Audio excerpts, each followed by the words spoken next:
Guys, I have the best episode for you today. I talked to Dr. Miriam Grossman. She's the author of Lost in Transnation, a child psychiatrist's guide out of the madness. And these are the questions that I asked her. I said, what should parents do if their child says, Mom, Dad, I'm trans? What does effective therapy for trans-identifying kids look like? I asked her, what do you do in your practice? And is it effective? What causes gender dysphoria? And should we even be using the term gender, or should we reject it? How can parents prevent the dreaded moment of their child saying, Mom, Dad, I'm trans? And what are parents' legal recourses for schools that indoctrinate kids with gender ideology? I also ask her how the institutions like the American Academy of Pediatrics became captured by radical gender ideology, this unscientific, harmful poison. And I ask her what role social contagion plays in rapid onset gender dysphoria. All right, she just came out with a new book. I have been reading this book all day. It's outstanding. It's called Lost in Transnation, a child psychiatrist's guide out of the madness. It's written by Miriam Grossman, Dr. Miriam Grossman. She's with me now. Dr. Grossman, thanks for joining the show. Oh, thank you so much for having me, Liz. I get a lot of requests for people who want to come on my show to sell their book, and I'm kind of picky about doing a full episode with people based on their book. It really has to be a book that I personally like and have read for that to happen. This is outstanding. I mean, I want every parent in America, Republican and Democrat, religious, not religious, to read this book. I don't want to gush, but this is a much needed antidote to what we're facing in schools and on TikTok and with our kids. One of the sentences that you said in the beginning really stuck out at me. You said that you never intended for your practice, or you never expected in your practice when you first became a doctor, to run into gender identity because they were so rare. But now your practice is entirely youth who suffer from gender and their parents. What's that like? Well, you're correct. I never imagined that I would see even one individual, because this condition of gender, we used to call it gender identity, was so very rare. I'm talking 1 in tens of thousands of people, that it was just something we read about in textbooks. And yes, so now that is all that I do. And what is it like? It is both very gratifying and very frustrating. So it's gratifying in that I find that with education and with proper psychotherapy of the young person and helping their parents to navigate this, you can definitely see change, and you can over time see young people move out of this and return to accepting and being comfortable and happy with their biology, with their bodies. And when that happens, of course, they're avoiding all the dangerous medical interventions, the blockers and cross-sex hormones, and of course the surgeries, which, as I explain in the book, have very sometimes very dire consequences. And you become basically a lifelong patient, because in order to keep up the appearance of the opposite sex, you need to be a lifelong consumer of pharmaceuticals, basically, of either estrogen or testosterone. And so when I'm able to help families and help young people avoid that, it's extremely gratifying.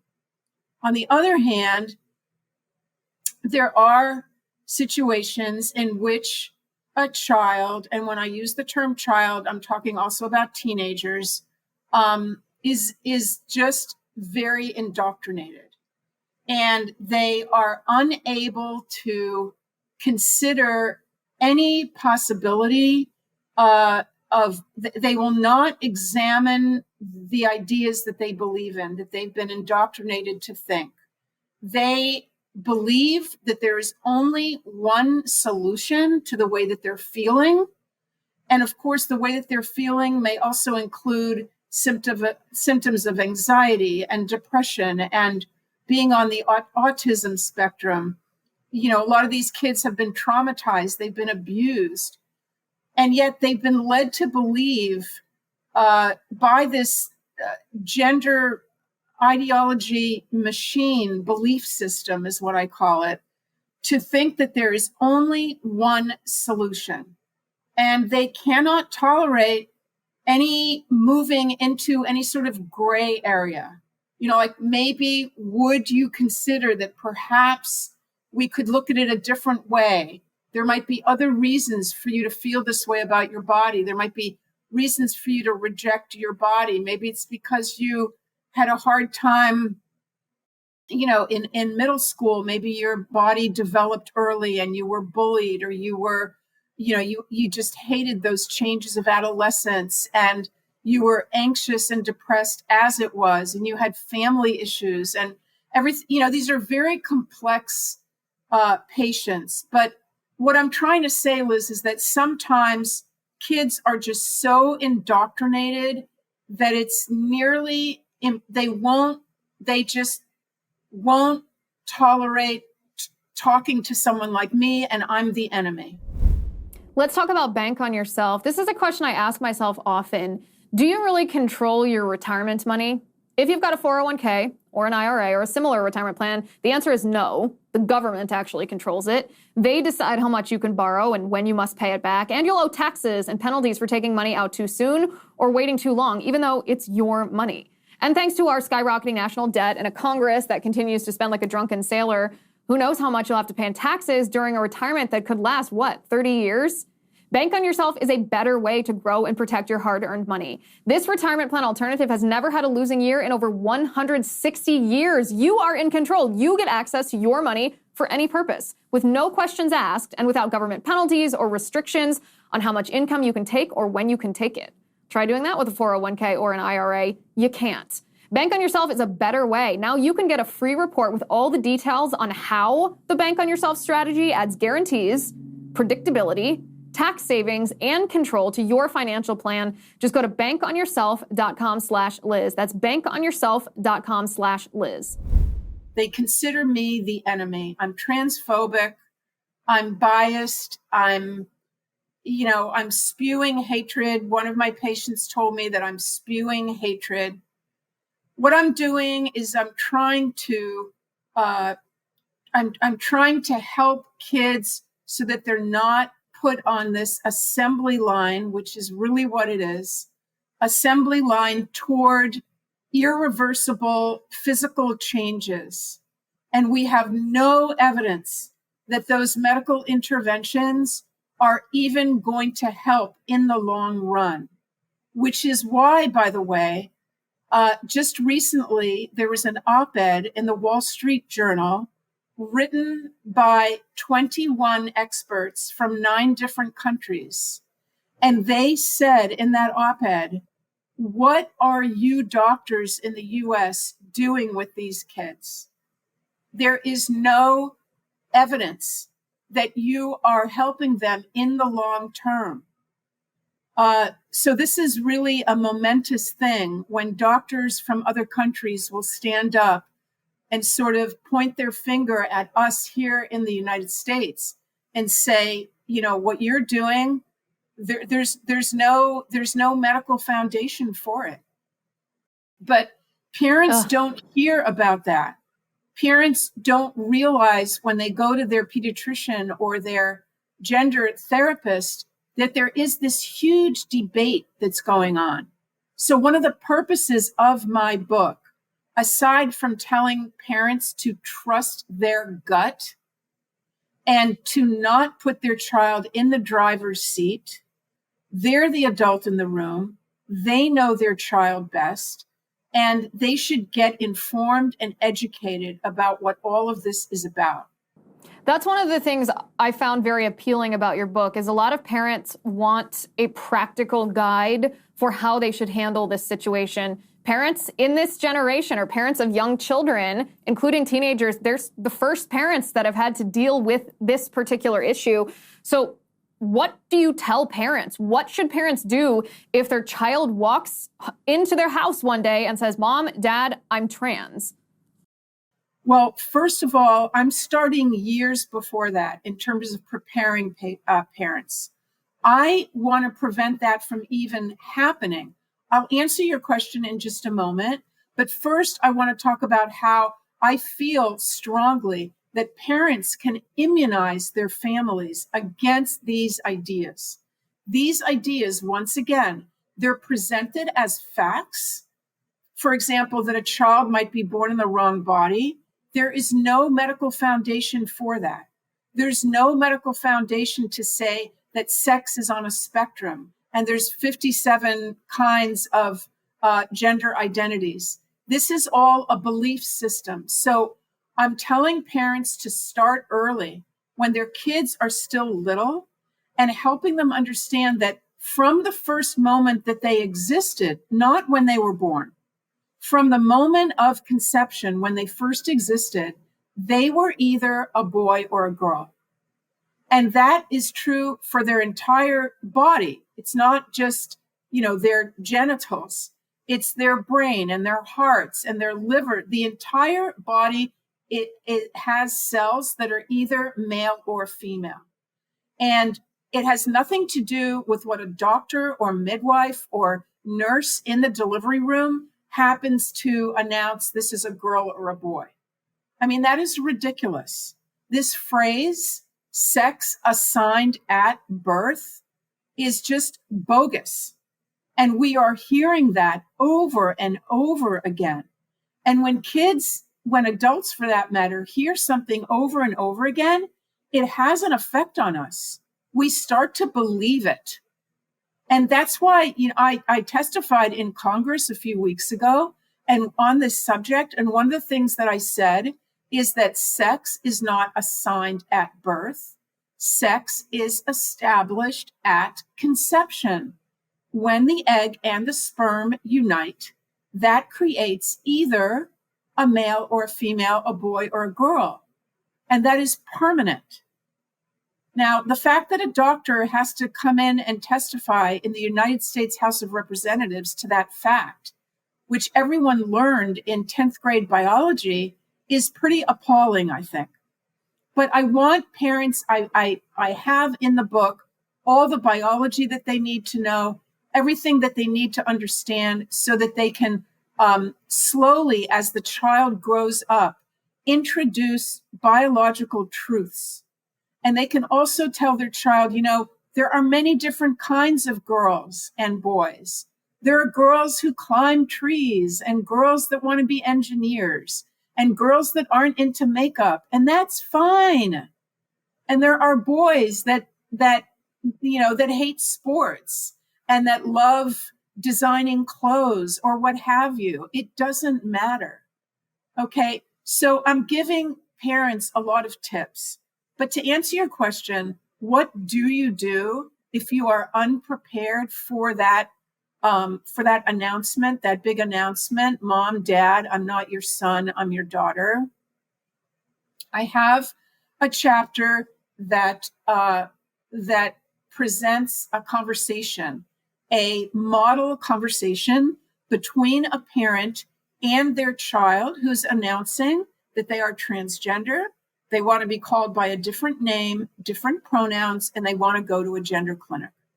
So I slowly and carefully go through that conversation and how it should look and how it should sound. So how does the parent handle this? Well, first of all, I tell the parent that this is not the time for an argument.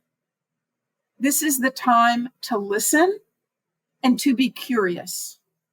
So you are primarily listening to your kid and you're saying, wow, I didn't expect this. Could you tell me more? What does this mean to you?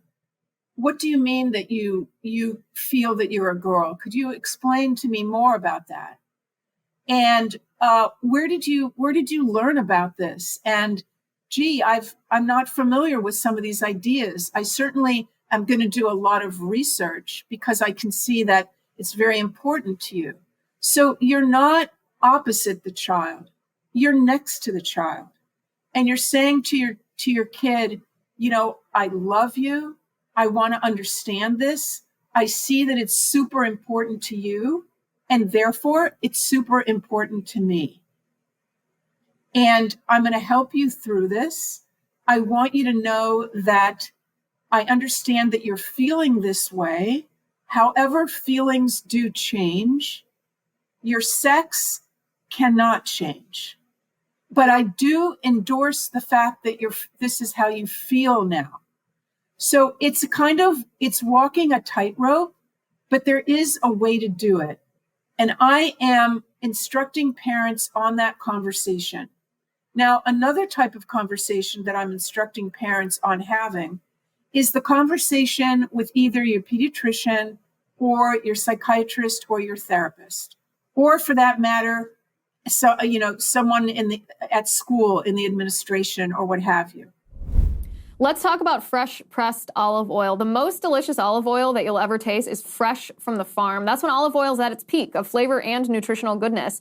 You can compare that to supermarket olive oils, which actually can't compare because they sit on the shelf for months, growing stale, growing gross. That's why I get my olive oil direct from small, award-winning family farms, thanks to a fellow named TJ Robinson. He's also known as the olive oil hunter. TJ's farm fresh oils are vibrant, grassy, incredibly delicious on salads and bread, veggies and pasta, meats and fish, even desserts. My mouth is watering just thinking about it. To let you taste the difference that freshness makes, TJ will send you a full-size bottle. It's normally $39, free. If you pay just $1 to help cover shipping, that's how he introduces people to his Fresh Pressed Olive Oil Club. Just $1 for shipping and the free bottle is yours. And there's no commitment to buy anything now or ever. To get your free bottle and taste the difference that freshness makes, go to farmfresh123.com. That's farmfresh123.com. farmfresh123.com. And that's the conversation in which a parent can come in, and you don't have to have a PhD. You just need to, have read up on certain things. I explain this in regular, everyday language in my book. I explain why social transitioning a child, in other words, using the new name and pronouns, is a significant decision. It is not just a kindness or a sign of respect. It's something that a lot of thought has to be put into, because we're finding that sometimes what it does is it can lock in that new identity. Most kids, the studies that we have on younger kids who identify as transgender, all the studies that we have on this condition, which once was so unusual, show that a majority of them, between 60 and over 90%, if they're allowed to enter and go through puberty, do reach, they grow out of it. Let's put it that way. They reach a sense of comfort with their bodies. They no longer want to be the opposite sex. Many of them are gay or lesbian. They are happy with their bodies. That's the point. So when we do this socially transitioning, and it's done at school and at home and, with neighbors, and everyone is told to use the new name and pronouns, we have to look at that very carefully. This is something new. This is a new population that we're looking at, the adolescent population. We may be looking at just a transitory identification. I'm sure your audience has heard about all the detransitioners. Maybe, I don't know if you've had one on or not. But we have now many, many detransitioners, which are individuals now in their 20s. Well, some of them are still in their teens, but in their 20s, late 20s, that have been through the process of what's called affirmation treatment, and they regret it. And some of them have, unfortunately, made decisions to permanently alter their bodies. Some of them have had surgery. They've had bilateral mastectomies. I have patients who have had the genital surgery. They no longer have either male or female genitals. And this is a life-shattering situation. So you mentioned institutions, you mentioned pediatricians, you mentioned counselors or therapists, you mentioned even school administrators. These institutions are supposed to be, I guess, aside from schools, based on science. How did they become so captured by this ideology when this ideology is in fact an ideology and not based on any scientific research? It's really, it's an astonishing thing that happened. And I do explain that in the book, Lost in Trans Nation. And by the way, if I could just mention as an aside that Barnes and Nobles is censoring my book, don't even walk into a Barnes and Noble. They are not carrying it. You can get it on Amazon. Make sure that you get the right book because there's also plenty of scams on Amazon, unfortunately. So in order to get to the right book, please go to my website, miriamgrossmanmd.com, or my Twitter, Miriam_Grossman. How did it happen? We'll post the links to the legitimate books just for everyone's on all the different platforms. We'll post it so you can just go and click it as well. Because I noticed that on Amazon too. There are some scams that are pretending to be a paperback version when I don't believe there is a paperback version. It's just this one, the hard copy. So we'll make sure to provide those links as well. Thank you. Thank you so much. Yeah, unfortunately, a lot of people bought that paperback version and they're telling me that when they open it up, it has almost the same cover. They open it up and it says like how to organize your office or something like that. So it's really a scam. It's just awful. So, it's quite a story of how all these once trusted institutions and medical associations were hijacked over the years and were, I would say, taken over, at least in part, on this issue by small groups of very vocal and aggressive activists who had a certain agenda in mind. So, for example, the American Academy of Pediatrics, forget it, totally captured, totally just regurgitates this ideology about everything from A to Z. No basis. So what's the purpose of that? If I may interject here, this is the part that always is a little mind-boggling to me. For the American Academy of Pediatrics, is it because there are people that make the decisions at the American Academy of Pediatrics who are like Marxists who want to destroy reality with this queer theory nonsense? Is it because they have ties to the pharmaceutical industry and they're profiting off of it? Like, I guess I'm stuck on the how and the why some of these professional organizations bought into it. So what my research indicated is that anyone who dissents is bullied into silence.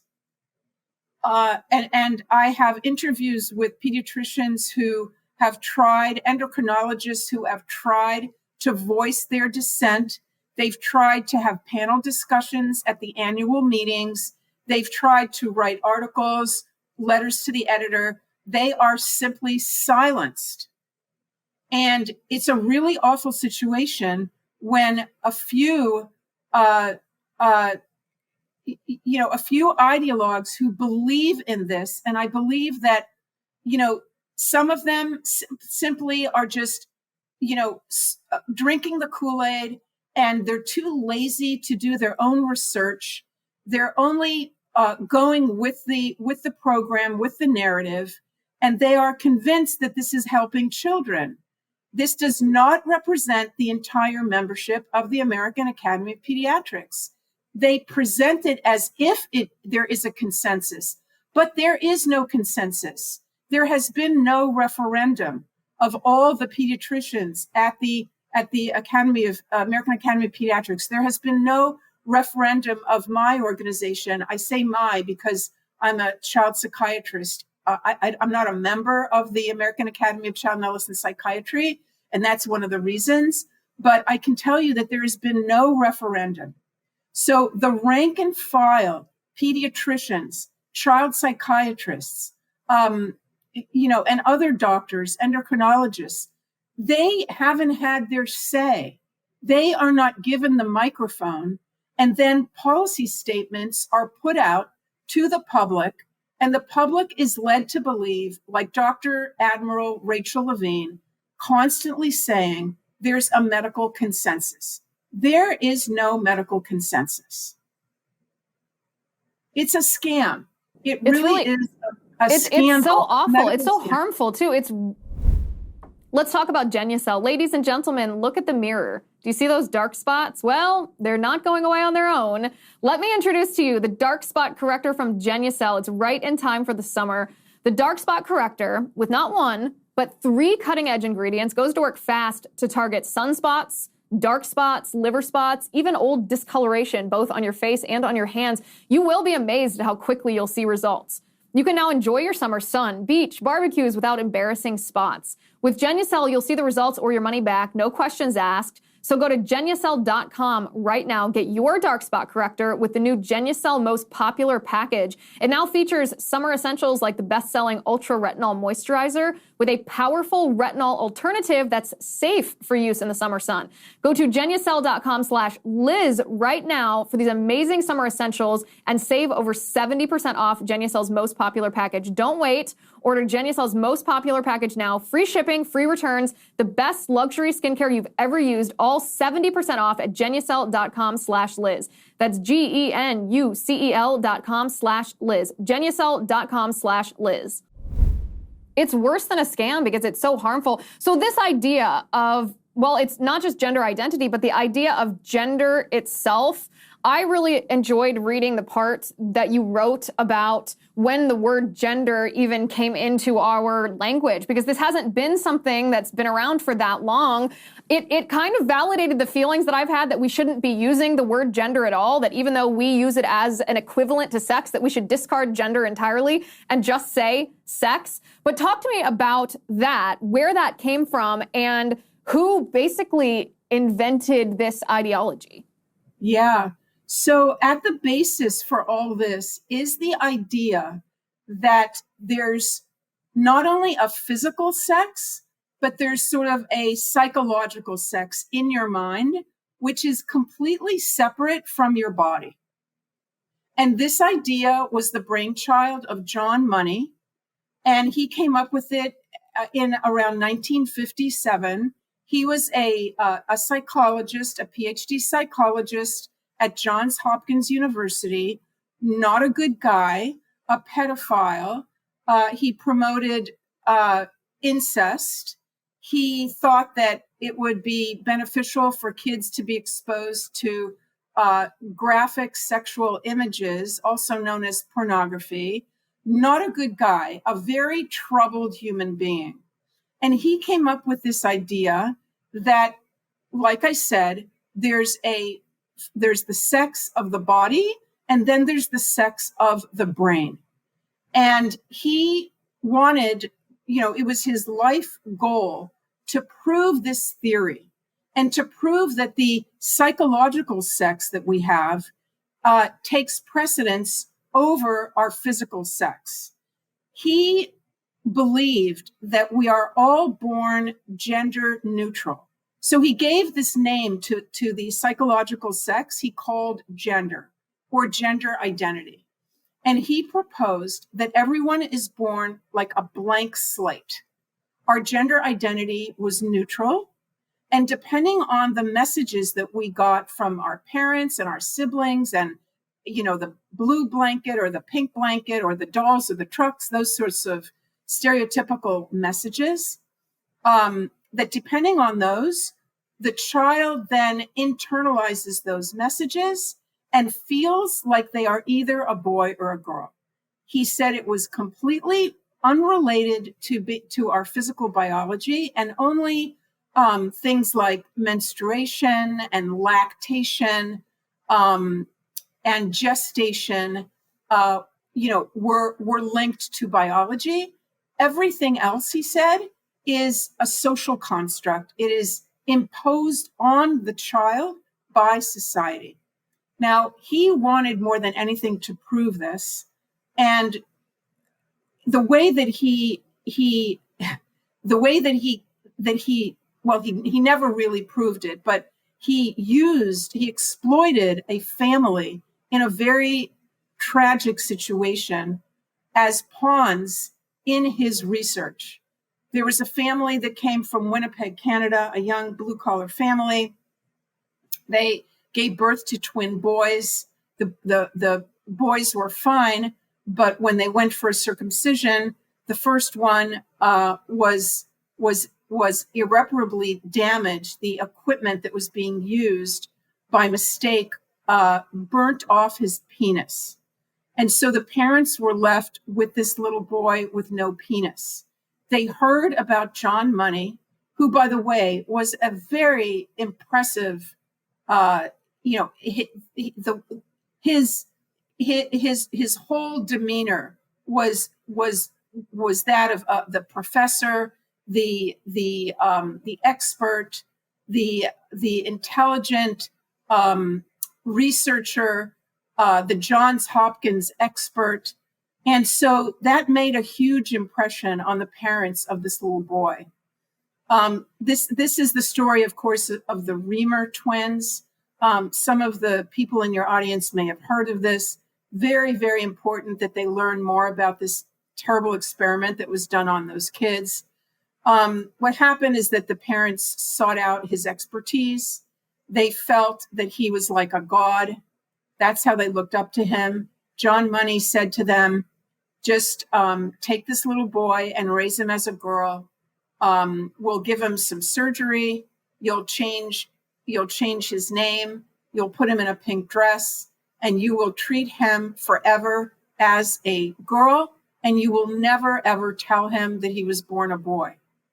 So they went home and they did that. And they started raising this little boy as a girl. Now, John Money reported that this child did very, very well as a girl, and that she was adjusting and happy and had plenty of friends and did well in school. He did acknowledge that she had some tomboyish traits, but aside from that, he declared the experiment a success. He started writing about it. He wrote chapters in books. He spoke about it publicly, both to professional groups and to the public. And he was just catapulted into a position of fame because of this experiment with the twins. I mean, if you can imagine, this was a time when there was a great debate going on in society of what has the greater influence, nurture or nature? Is it our environment that causes us to be how we are, or is our genetics? Now, of course, now we know that it's a combination. But back then, John Money's research was saying that it's all nurture. It's all the way we raise our kids that's going to determine how they are as adults. So this was absolutely huge. He got 25 years of continuous funding, and he was a superstar, a total superstar. Now, getting back to the family, what really happened was that this little girl was absolutely miserable. Never accepted the feminine interests and clothing and toys that were being foisted on her by her parents and by everybody else. She was extremely masculine, and she preferred playing with her brother's toys and trucks and climbing trees, and was even more of a boy than her own brother was. I should also mention that one of the reasons that this was a perfect experiment for Dr. Money is that these boys were identical twins.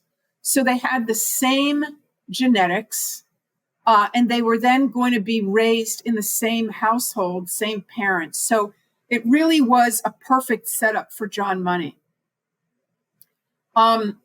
So as the years went on, this little boy was more and more miserable.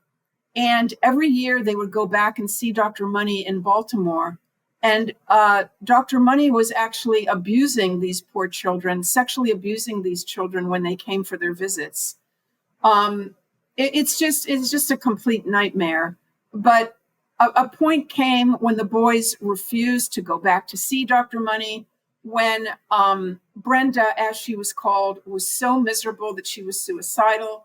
She had been put on estrogen. She was growing breasts. She was entering puberty and realizing that she was attracted to girls.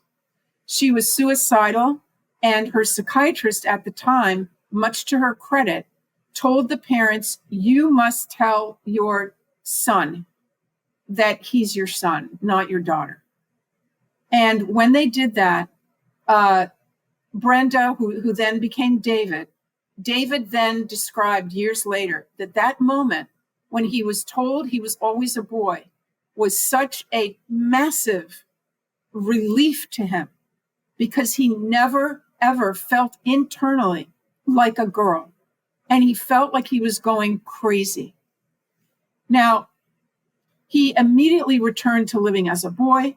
He stopped the estrogen. He had surgery to take away the breast tissue that he had grown because of the estrogen. He had surgery on his genitals to construct a neophallus. And he ended up actually marrying a woman with children and adopting those children. Now, unfortunately, the story does not end well. I talked with Dr. Miriam Grossman even longer than we had time to show you today. So the rest of my interview with Dr. Grossman will be on Apple Podcasts or on Spotify on Sunday, July 30th. Head over, search for The Liz Wheeler Show on Apple Podcasts, click subscribe, get ready for... It was a phenomenal conversation. We couldn't stop talking. We ran over our time. So we have some extra bonus content for you. More of our conversation on Apple Podcasts and Spotify. Just search The Liz Wheeler Show and you will find it.